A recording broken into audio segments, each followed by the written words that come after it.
Hello. Here with my baby, Kimani.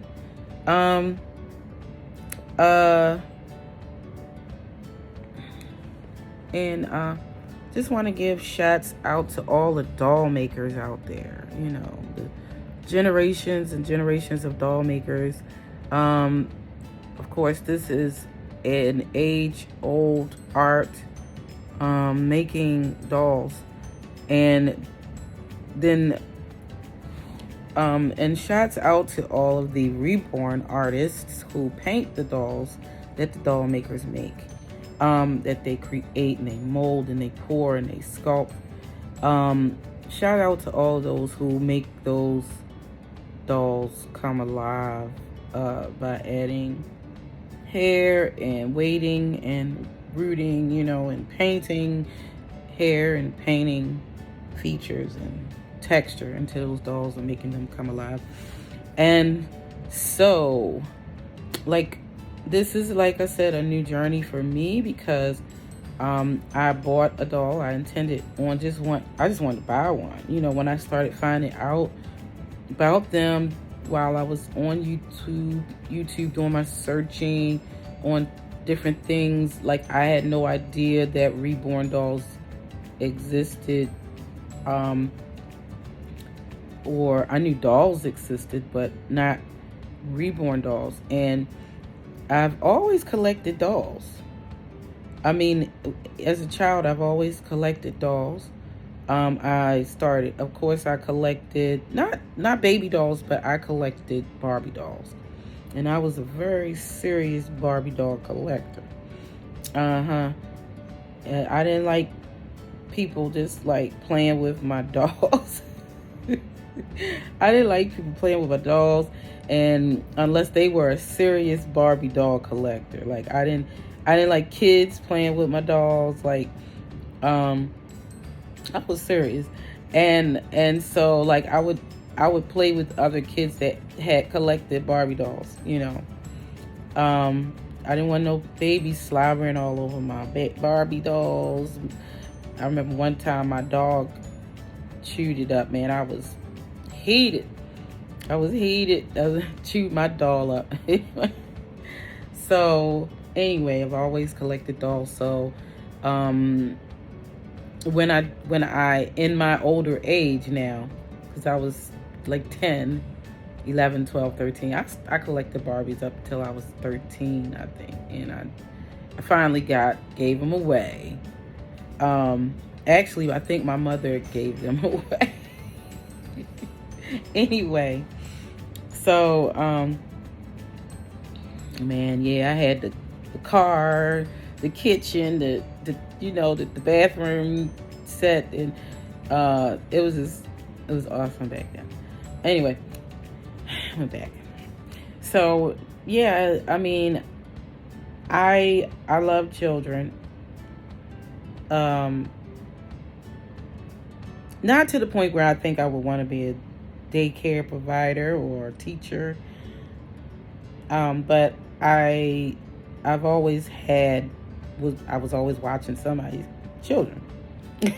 So, yeah, I was always watching somebody's kids. My mom would volunteer me a lot, to watch kids, for some of her, for people, stuff like that. So, and I just always seemed to be in that position where I was watching children. Oh, look at my baby. Hey, it's precious. Okay. So anyway, so it was inevitable that one day I would be searching on YouTube. And do you know how long it took me to actually start searching on YouTube?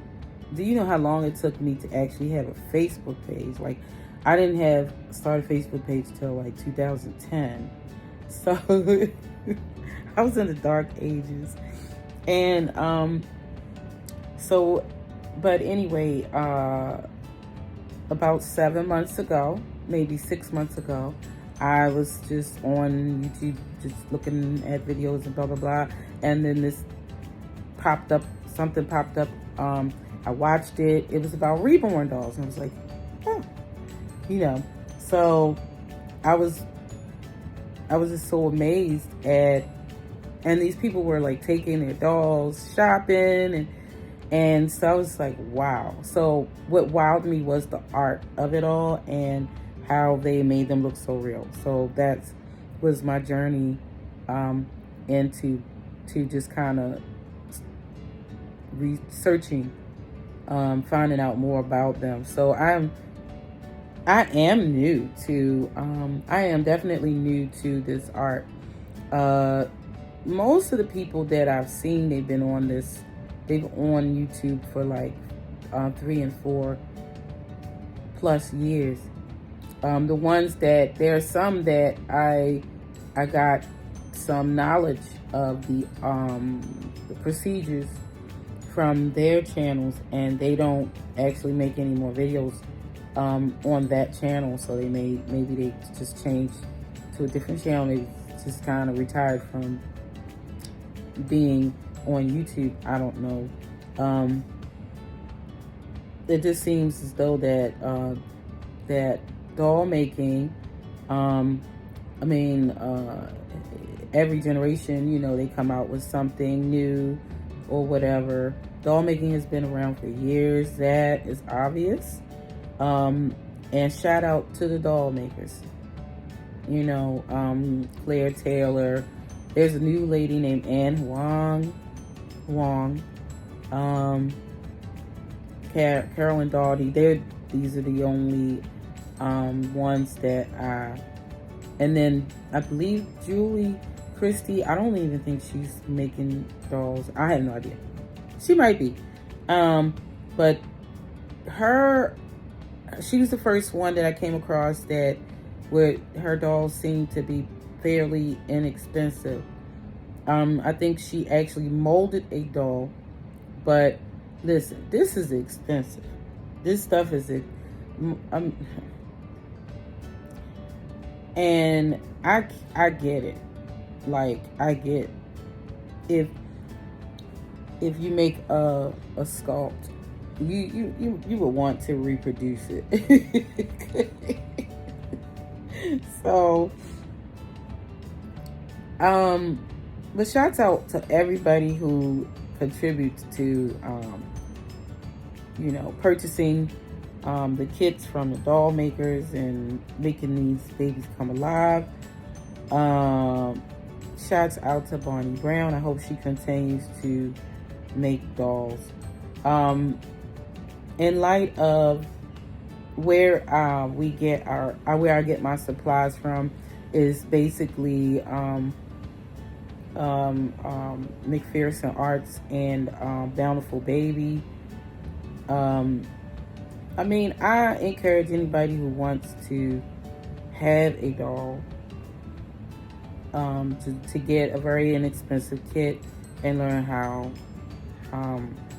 Just visit some of these pages and learn how to create at least just one doll. You know, at least say you did it, and take your time with it. Take your time. Don't be rushing. Don't try to rush.